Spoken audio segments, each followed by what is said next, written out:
Hello and welcome to the commentary track for Ninja Outbreak. I decided to do a commentary track specifically for this game because when it comes down to it, this game was something of a design exercise. I wanted to experiment with a number of things involving level design and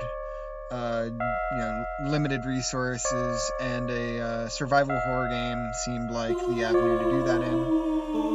So I'm gonna play through the game and kind of talk about it while I do so. Just to start off, I'm probably not going to be playing through the whole game.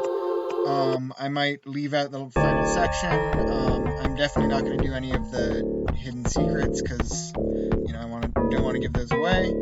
And one other thing is that this will go into spoilers for the game.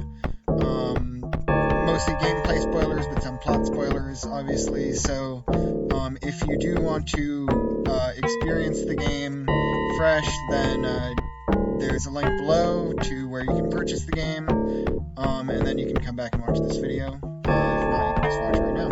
Alright, so Ninja Outbreak is a survival horror game featuring ninjas as the primary antagonist. This kind of started basically with a few ideas coming together. I had been doing a series of articles with interactive examples on level design, and I did one on level design surrounding scarcity of resources, for example, scarcity of ammo or health or other resources. And I realized it was really fun to design levels around this, figuring out how to, place enemies and place those resources to kind of influence player decision making and player behavior, so that, they have to make choices about what they feel is, worthwhile risk and worthwhile use of their resources.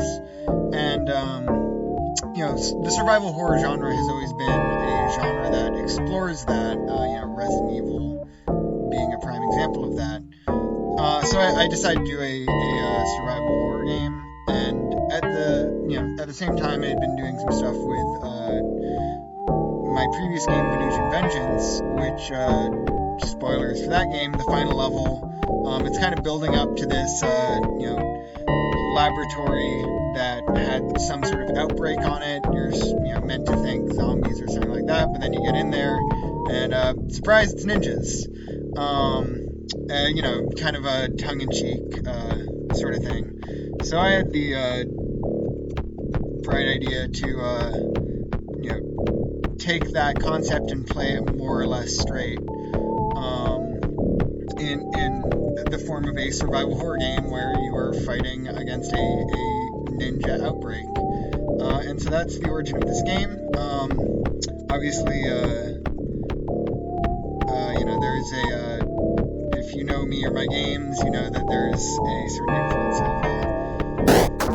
Hong Kong B-movie director Godfrey Ho in here. I'll get into that a bit more later, but for now, this is the starting room. You can see the player in the center. I can walk around, I can aim. Currently I don't have a weapon. I can pick up a ration. Okay, and there are some people I can talk to. So they kind of, set up the setting, set up what you have to do, give you your first objectives. So that tells you how to get out, get to lockdown. You know more or less where you're trying to get to. This sets up the fact that the ninjas will remove sound from the area when you get near them. Again, this is a reference to Venetian Vengeance, and there were journal logs that you could find that would describe the ninjas, and one of the things that it said was that there was total silence when the ninjas were around. That's how you could tell they were near. So I decided to incorporate that into a game as kind of a counter to the thing in like survival horror games where you can tell an enemy is near by like the sound of footsteps or a creaking sound. In this, it's an absence of sound to go with ninjas being silent. So this tells you where the key to the storage room is, which is important for later. So again, this just kind of sets up what you're going to be doing in this first level of the game. So here we do have a bit of audio to tell that enemies are nearby. In this case, it also sets up that you can look through windows, so you can see these little crawlers. Again, that was an enemy from Venetian Vengeance. And there's also a health item in there that the player will possibly try to figure out how to pick up by getting in there later on if they can. Here, there's a save point surrounded by crates, so you can't get to it yet. But here in the next room, we have more crawlers, and there is the first weapon, which is a wrench.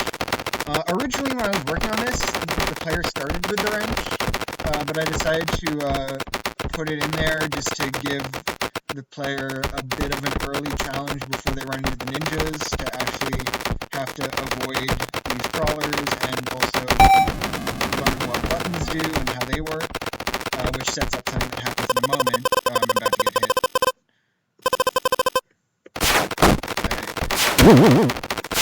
hit. So that sets up, gives you your first practice with combat. You also have to learn how to use the weapon, even if you don't attack the creatures, to open these crates. I'm going to go back, save, and then head around this way. So this is another thing. So there are locked doors in this. There are 3 types of locked doors, and I'll go into that a bit more later. But all locked doors can be unlocked from the back side. So there's a lot of situations, particularly with red doors, because those are shortcuts, where it's actually possible to get to the other side of the door without having to actually open the door. And I didn't want the player to waste red keys on doors that they didn't need to open, so I made it so that if they do get to the other side of the door, they can just open it up and then use that as a shortcut to backtrack. I'll go a bit more into keys and doors in a little bit, but for now, I just put this door here so that you'd have an example of a door that you can just unlock, and know that when it's a gray door like this, you can just unlock it by pressing the action button. So here's the first ninja in the game. You'll see it unlocked. It pressed that button and unlocked this gate. This first level was probably one of the most elaborate levels in the game to design, just because of that ninja there who can, interact with objects in the world. It can press buttons to open gates. It won't open every gate. For example, it won't open that one. It only opens gates that basically only have dangerous things behind them. So that's not entirely true, but it doesn't open this gate because it won't, you need to open that to get the health. And there's a gate later on which has a key behind it that it won't open for you. You need to open that yourself. So you'll see in this room there's gates on both sides. The ninja's going to come running in. It will run to the buttons. It'll actually run to the buttons. It doesn't cheat about that. It has to, hit them by running to them, and it will open those gates, except for this one here, which you'll see has the red key, which you need to open yourself. So I'm going to talk about keys for a moment in this game, because there are 2 main resources in this game. One is obviously ammo. Actually, three resources. Ammo, health, and keys. There are 3 types of doors, and in this first level I introduce all 3 types of doors. There are green doors, red doors, and purple doors. Purple doors are straight progress. Basically every purple door needs to be opened with a purple key in order to progress. There's a couple exceptions that if you have the right weapon at the right time, you can bypass the purple doors, but for the most part, you need to unlock every purple door from the front with a purple key. Red doors are shortcuts. You don't necessarily need to open them, but they open up shorter ways through the level or ways that let you avoid enemies, things like that. And then green doors are places that have, to storage spaces. So green doors will always have or almost always have items behind them that are useful, so health, ammo, that sort of stuff. So when you use a green key on a green door, that'll get you some resources. If you use a red key on a red door, that'll open up a shortcut. And a purple key will get you significant progress in the level that you need to get with that purple key. So you might be so I introduced all 3 doors in this first level, but you might be thinking, well, you just lied. That red door, you have to open that to progress. And that was true for a while in development, but I ultimately decided, yeah, that's not quite right to do. I mean, I want the player to use the red key to open the red door, but I also want this game to obey its internal rules. So there is, in fact, a hidden shortcut, or I guess, long way around that doesn't use a red key that goes through here. Most people probably won't find that, but I'm glad that it's there, just so that the game obeys its own internal logic. So here I find the gun, and you'll notice the gun doesn't have any ammo at first. I did this specifically because I wanted the gun and the ammo to essentially act as key items in this first level. So that ninja that's attacking me, what I wanted to have is that ninja stalks you throughout this entire level, kind of establishing how ninjas can stalk you from room to room. And then finally, you get the resources you need to defeat the ninja, and the ninja will drop the purple key, which opens this door. But in the meantime, you need to find the ammo. So that does a few things. It, sets up the ninjas as these, dangerous enemies who will stalk you throughout the level, but it also means that you need to find the green key to open the storage room to get ammo, which sets up, how limited ammo is, and also what green doors hold behind them and what green keys do. So I'm going to go around now and open up that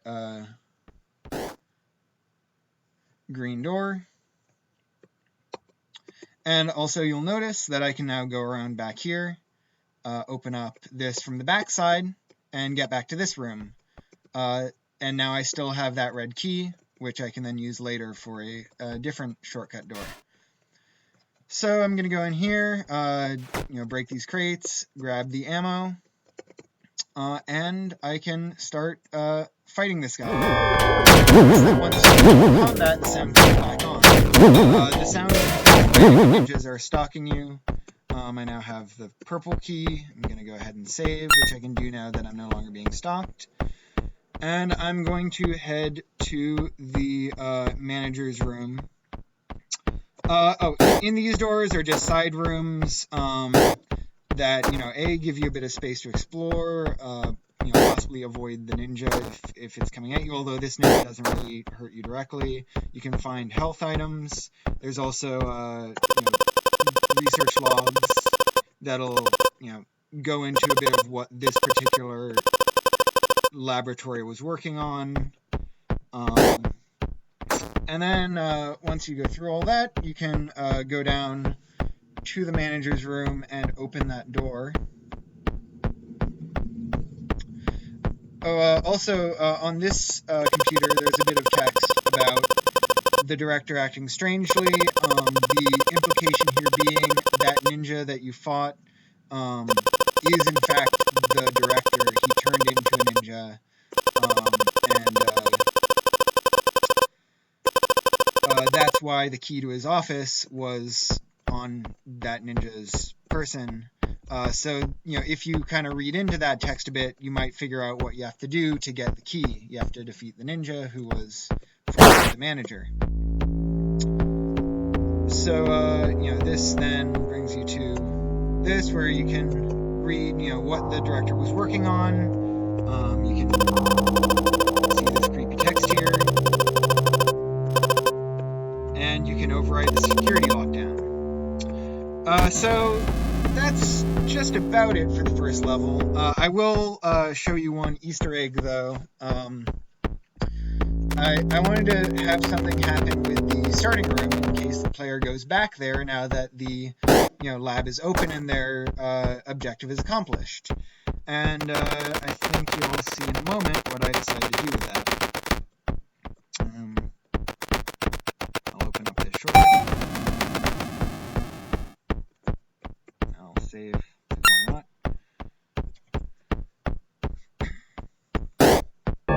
And all three of them have become ninjas now. So you can, either fight them or just try to get out of here. So the idea being that while you may have been able to escape this area, it is now more dangerous because it is open to the rest of the facility. So that just about wraps up the first section of this commentary. In the next installment, I will continue exploring outwards from the starting area. Oh dear. See you next time.